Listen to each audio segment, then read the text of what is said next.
I'm Tim Quinn. I'm Vice President of Creative Artistry for Giorgio Armani Beauty, and I'm a makeup artist. My relationship with the Cancer Center began in 2007 when I was treated here. They basically saved my life, and ever since then I've done what I can to give back to the center. This is the Friends of the Mass General Cancer Center's annual fall benefit, which is a fashion show. We feature the models who are cancer patients and their doctors or caregivers. And my team and I come and we, make the cancer patients feel elegant for the evening. People come in, they're somewhat subdued, they're not feeling great, they're a little anxious. You bring them back into something that makes them feel like they're part of the world at large and not just a cancer patient. And they suddenly come back, all of a sudden they're laughing again. The level of joy I get from working with people being treated for cancer is far greater than the red carpet moment.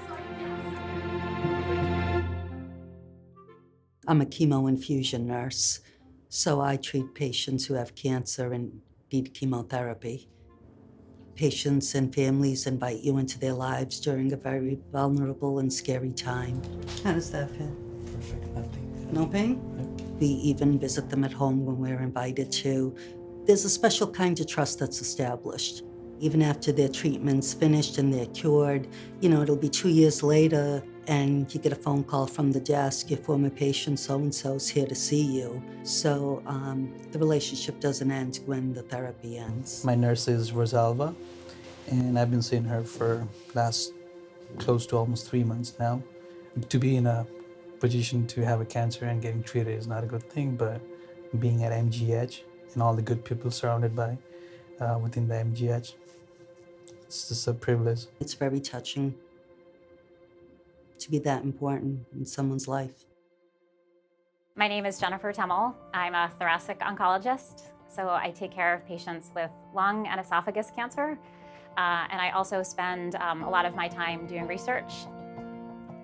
Palliative care is a relatively new medical specialty. It's only been around for about a decade, and when it started, palliative care would mostly see people in the hospital or when they were very sick or at the end of their life.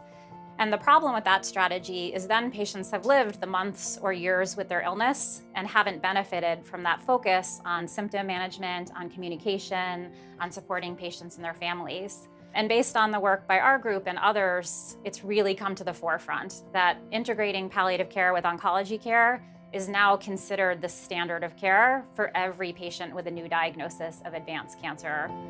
Hi guys, how's it going? Good to see you. My absolute favorite thing about my job is Mondays and Tuesdays when I'm in clinic taking care of patients. So clinically, I was interested in taking care of a patient population that was sick and would benefit from greater attention to their physical and psychological needs and greater attention to their families' needs. You guys didn't do all the cooking, did you? Really? So how many people did you have? Wow, that is a lot. It's probably the only medical specialty where family members come to visits. So when we get to take care of patients and get to know them over months and years, we get to know their whole family, and it's absolutely one of the things that I love most about being an oncologist.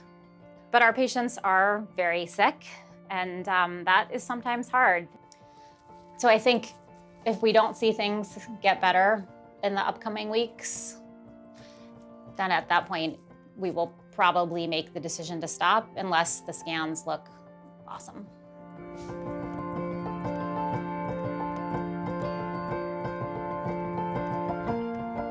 I find it a blessing to be here. I work with doctors and nurses and, researchers who have a vision and are reshaping cancer care of the future. What's really important is the human connection that you have and allows you to realize that, I made it through it and still laughing. And I see some of these patients who are really in treatment now, far, far sicker than I, and they're still smiling. It's a pretty amazing moment. I feel very fortunate. I love what I do. I love taking care of patients with lung cancer. I can't imagine doing anything else. And I think the most exciting thing about our research is it has a direct impact on patients and their families, not just in Boston, but all over the country.